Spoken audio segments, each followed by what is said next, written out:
USF continues renovations on the Sanford Sports Complex, Sioux Falls celebrates Cinco de Mayo, and we take a look back at a recent concert chorale performance. All this and more coming up next on College Week. From the Jeske Fine Arts Center on the campus of the University of Sioux Falls, this is College Week. With Brandon Sandoval, Stephanie Chmielewski, and sports with Brett Geese. Good morning, I'm Brandon Sandoval. And I'm Stephanie Chmielewski. Thanks for joining us.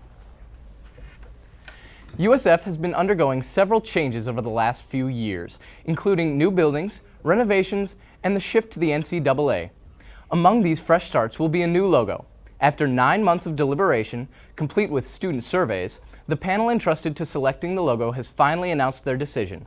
The logo was revealed to the public last Thursday morning in a meeting in Zabornik Hall. 3 years ago, the University of Sioux Falls started building their sports complex. With the recent addition of the siding to the building, it is one step closer to being finished. Adam Varenk reports. The University of Sioux Falls is finishing building the stadium and will have it almost completed this year. USF President Mark Benedetto says they received the beginning funding from a donation 5 years ago. This is a very unique project, really, when you think of the landscape for higher education. Back 5 years ago is when we first received $1 million gift from one of our donors to buy the land. At the time it was about 30 acres of land. Now it's expanded because we had a couple donations, so it's 38.1 acres. But the first part was to get hold of the property. It was a cornfield at the time.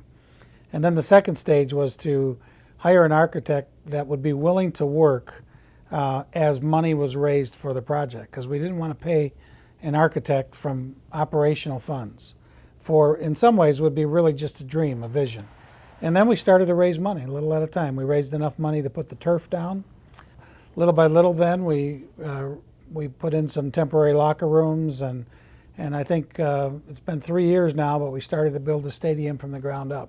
The stadium was built to the point where people could come and enjoy watching USF football games, but now President Benedetto says that it will be more appealing to prospective students. And what's happening right now is we're wrapping the stadium. Someone even used the term, we're putting the skin on the stadium. It's a prefab concrete product, and it's going to look like it's finished from the street and from the field, which will be a really nice thing, because every day we're recruiting students. Students want to see that this thing is done, you know, and so we think it's going to be a real advantage for us moving forward. With the economic slump that we are now in, President Benedetto says that we were able to cut a deal with the Sioux Falls Construction to help both USF and Sioux Falls Construction. They lowered their price to finish the outside of the press box by almost $800,000, and part of that reason was the economy, the slowdown in the economy, and that gave us a little bit of a spark to get it done now, because they were willing to give up some profit to get this project done just to keep their employees working. For College Week, I'm Adam Varenk. Last Saturday, Sioux Falls celebrated Cinco de Mayo. College Week's Brett Geese takes a look into the festivities. Wednesday may have been Cinco de Mayo, but last Saturday the city of Sioux Falls celebrated early with the second annual Cinco de Mayo festival at the falls. This festival has brought the Hispanic community together to celebrate their heritage. Well, I usually dance every year with the Mariachi of Sioux Falls. This year we didn't do that, but I decided to come dressed up in my traditional dress. USF students also celebrated the holiday, including Omaha native Liz Thompson. And I celebrate it at UNO campus in Omaha. There's a big festival kind of thing for it, and they have a lot of food and activities and history and just fun stuff about Mexican. And a lot of times at school in Spanish class we broke piñatas. Attending the festival is a good way to experience the culture with a great day of food and entertainment. Anything fresh fried, get all types of food, people, you get to talk with some guy who's selling goods from Guatemala or Costa Rica, or you go and check out the stage. There's 3 different bands going on throughout the day. You got some fresh guys in tuxes up on stage doing some dances. I don't know, it's a pretty good time. You gotta check it out. Cinco de Mayo Festival, downtown, Falls Park. It's a solid time. You wouldn't regret it. For College Week, I'm Brett Geese. Coming up after the break, we'll take a look at the recent concert chorale performance. Don't go away.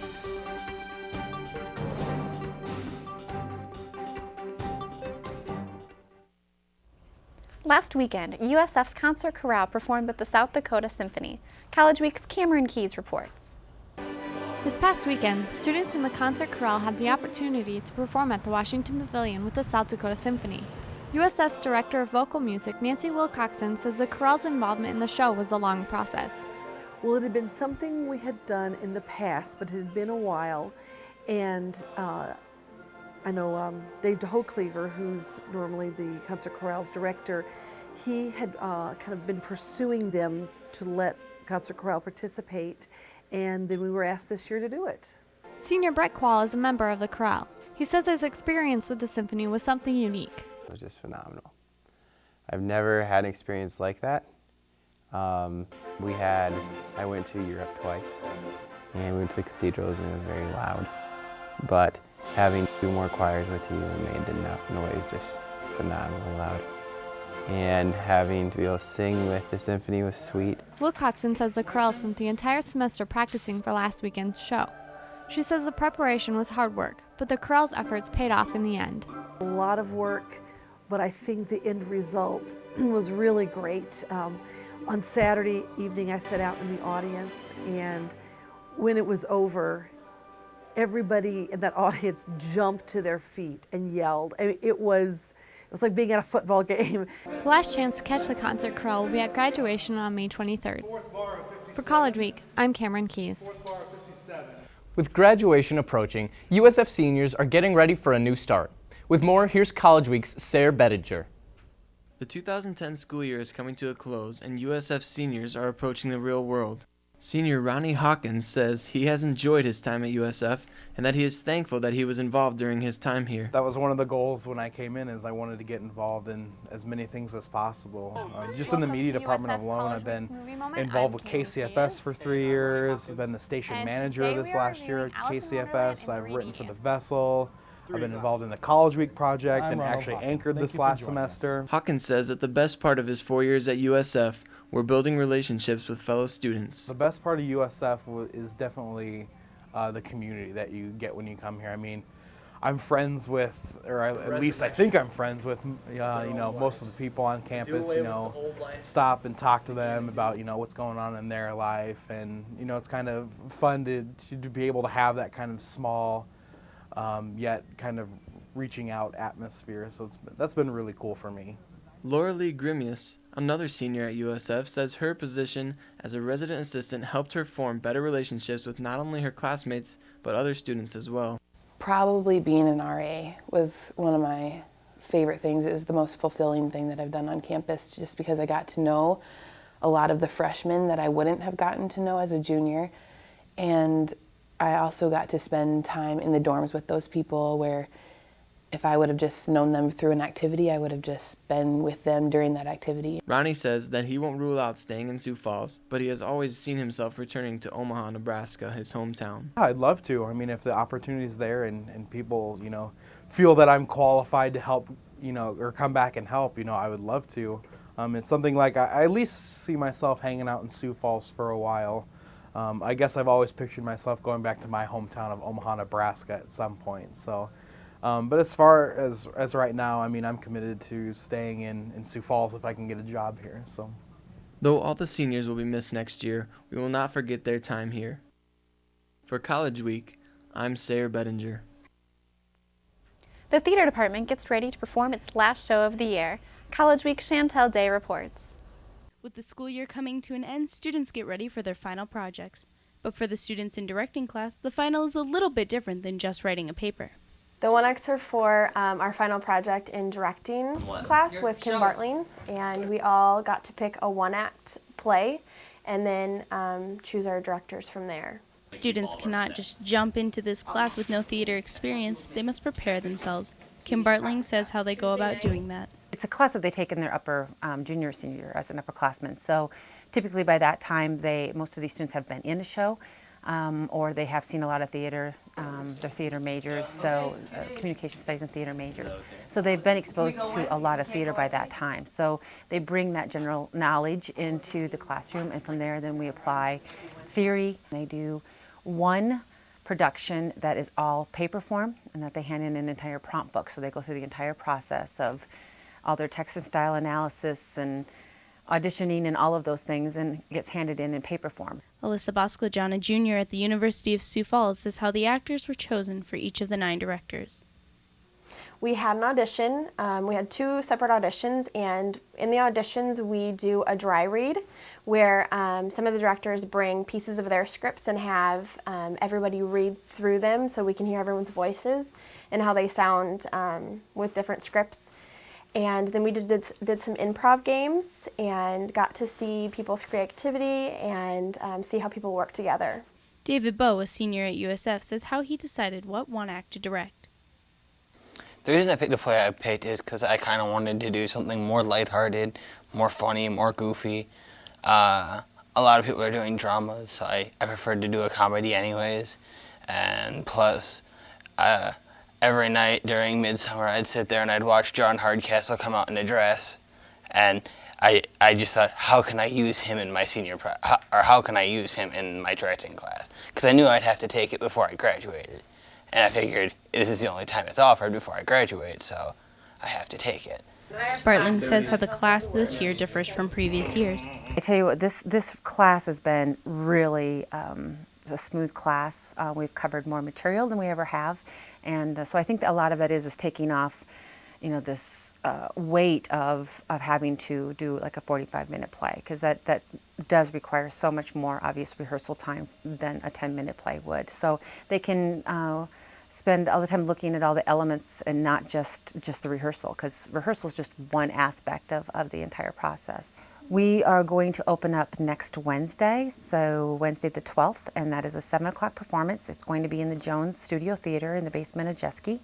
And we're also going to go on Thursday the 13th, and then we are going to do something again a little different, and then we're having a 3 o'clock matinee on Friday the 14th. And again, all 3 of those performances will take place in the Jones Theater. For College Week, I'm Chantel Day. Coming up after the break, Michelle Jacobs sits down with Jeff Johnson on Crosstalk. We'll be right back.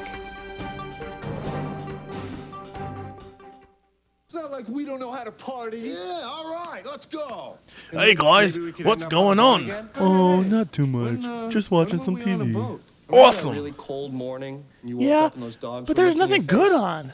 From the Jeske Fine Arts Hey Center on the guys, campus of College the Week is University of on. Sioux Falls, this is College Week.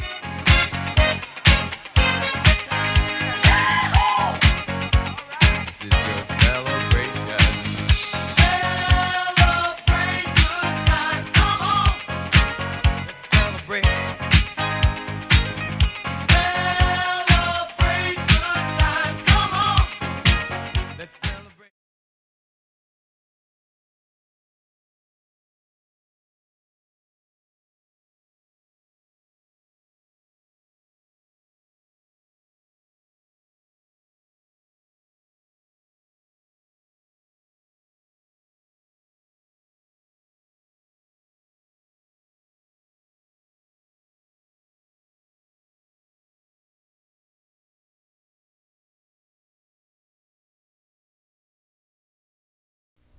Good morning and welcome to another edition of USF Crosstalk. I'm Michelle Jacobs, and this morning I'm sitting down with Jeff Johnson, the head of Campus Beautification. Good morning, Jeff. How are you? Very good. Thanks for having me. Now, what is your job title here at USF? I know you're involved in a lot of things. I'm actually the grounds assistant, and I do maintenance for the university. Okay, and what's an ordinary day like for you here on campus? I usually get here about 6:30 in the morning. Try to run through, do garbage, and pick up garbage on the campus. And right now we're just kind of getting ready for campus beautification. We'll do the mowing and all that, and pretty much you just maintain that throughout the day. All right. Now, what exactly is campus beautification? Well, I start planning this usually in January, and as far as flowers, shrubs, trees that we'll bring in. And what we do is it's just trying to get the campus community together to beautify the campus. It's we've got certain areas on the campus that we put annual flowers in every year, and then I try to bring in a bunch of trees, a few different varieties of trees, and just kind of clean up some areas that, to me, look like they need sprucing up. But the biggest part is just to get faculty, staff, and more importantly, getting the students back outside and helping, kind of take ownership of the campus. Yeah. So why do we have campus beautification, and why is it so important to the campus to keep it clean every year? Well, for me, I think it's with new students. I think the first impression that any student or family has of the campus is what they see. And for me, it's important that, when they drive up, that they see a nice green, colorful campus. And so that's kind of the importance of it. Unfortunately, you have to wait until school is just about out in order to do it. But I think when you get the tours through the summer, it makes the campus look a lot more beautiful. Yeah. Now, when is the event occurring, and how can students get involved in campus beautification? It's going to be next Wednesday, May 12th, and it's at 1 o'clock to 3 o'clock, and anybody can meet on the Fine Arts deck. And like I said, I've got, I usually have the flowers and trees and shrubs all laid out for everybody, but all you have to do is just walk up and wait, or just join a group. There's nothing that you have to do. There's no sign up, unless an instructor is going to give extra credit for the students for being there, which some have done in the past. But that's all there is to it. Just show up. I know that there have been a lot of trees that have been cut down this year. Are you planning to replant those during campus beautification? Yep, we are. Unfortunately, the trees that were cut down in the quad, a lot of them were diseased. The more importantly, they were just old. Mm-hmm. They had reached their maturity, and unfortunately, at that time when they start to decline, they're open for disease and for insects. And these trees had canker, carpenter ants, and they just started infesting, and it makes them extremely dangerous for students and for anybody on the campus. So yeah, we are cutting those down, and we'll probably have to do some more. We have it's an emerald ash borer that's making its way to the west, and that is probably the most devastating insect that we've had since Dutch elm disease came around. And it's going to probably have the same effect, where we're going to end up having to cut all the ash trees in this area down. Sioux Falls actually has the highest concentration of ash trees in the entire nation. Minnehaha County does. And when it gets here, it's going to devastate this county. So, but I'm trying to be proactive in getting some new species of trees in here. Well, that's good. Now, I know campus beautification isn't the only way students can help clean up the campus. Are there any other ways that students can? Every day it's, something. If you're living in the dorms, if you're outside walking around the dorms, or if you're out drawing in a class or whatever, if there's garbage or something, you can either pick it up in the parking lots. If you're going, having a trip back from McDonald's or something, and you got garbage in your car, take it to the dumpster, or take it to a garbage can that's nearby, and take ownership in your campus. That's kind of the thing along with campus beautification. All right. Well, thank you so much for joining me, Jeff. Campus beautification is next Wednesday if you want to get involved. Stay tuned after the break with sports with Brett Geese.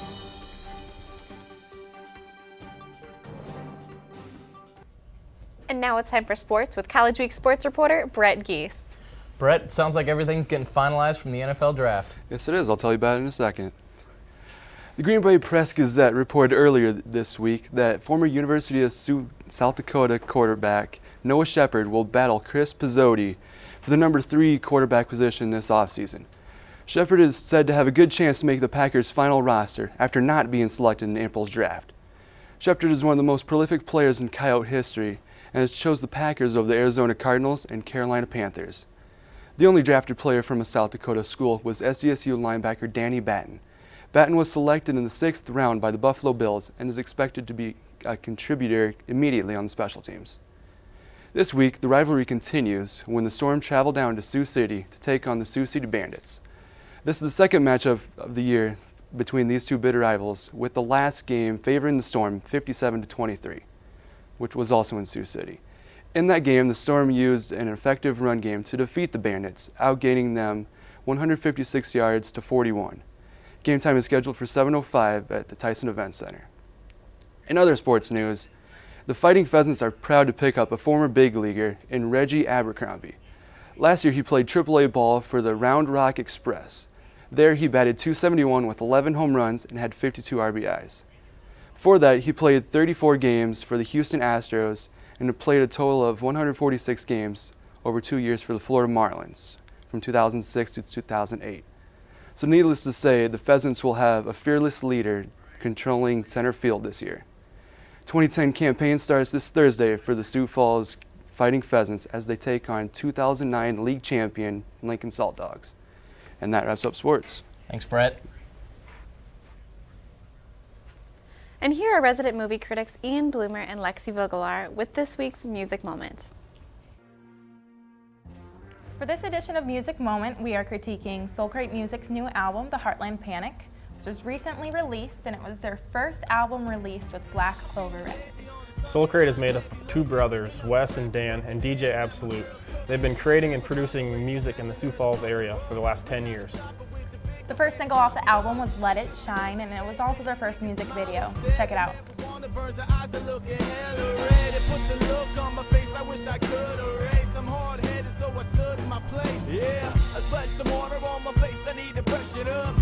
When you're looking for individual songs, I think older albums have more to choose from, but this new album has a more consistent feel to it, and I do think that they matured as musicians and they're having a better, more solid sound. So I'm gonna have to go with 4.5 stars for this one. All right, well, I'm gonna disagree. It wasn't my favorite album, though it did show them growing. I think lyrically I wasn't as satisfied with the lyrics. I wasn't as satisfied with the beats. They weren't very hard-hitting. Although songs like Electric Heavy Glow were impressive to me.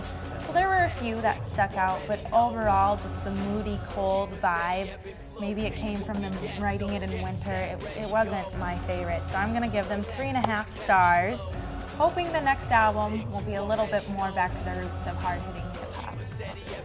They'll still put on a good show. Yes, good shows, good shows. All right, back to you guys in the studio. And that wraps up another edition of USF College Week. I'm Stephanie Chmielewski. And I'm Brandon Sandoval. Have a great day.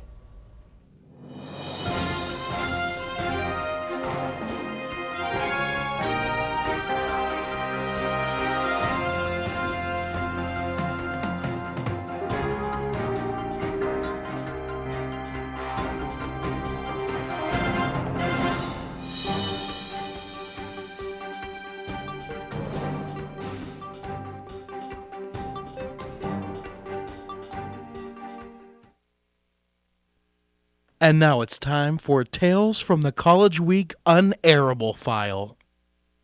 I don't really see the point of so many bright lights when I just have to have a simple interview. The first movie we were... Wow, I can't say we're reviewing. Our first movie is Batman Begins. It's not Batman Begins, it's The Dark Knight! I suck! Flowing locks. Should I wear a hat? Should I let it flow? I mean, our pastor's a nice guy, but yeah, it's sweet. Yeah. Pepper, sorry. I am really slipping. Can we start over? I'm sorry. It's all right, yeah. I wasn't going to go into that much detail. What in the world? I'm in Java? And then look. Oh, thanks. Role Models is the newest. Sorry, I just really don't know what to say. Yeah, that's all. A 10, I don't know my line. I'm sorry. 1 hand or 2? 1?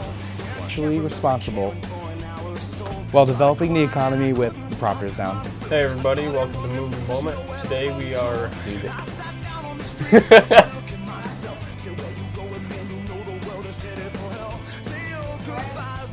Not having. Wow, that's awful. Large university-wide event. Let me start up because I looked at you. Dang it. Third in the buck. Can we start over? No. Each packet. Packets. Rice packets feed over 6 people. That sounds stupid. 6 people. The packets are at a cost of 23 cents. That sounds stupid. For USF College Week, I'm Erin Heinert reporting live. Oh, that sounds good. Not live. Are you ready? Are you ready? Oh yeah, I'm recording. I just can't. Ah, okay, that's fine. And finally, we have the latest Pixar movie, WALL-E. I just can't do it. Super popular, obviously. Wow. I can't do it, Ronnie.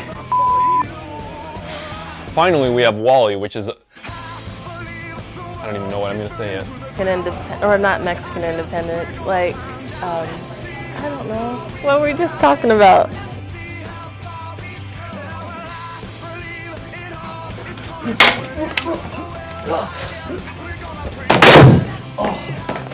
And then Sean or Paul Rudd's girlfriend. I kind of looked up off at the end there. Yeah.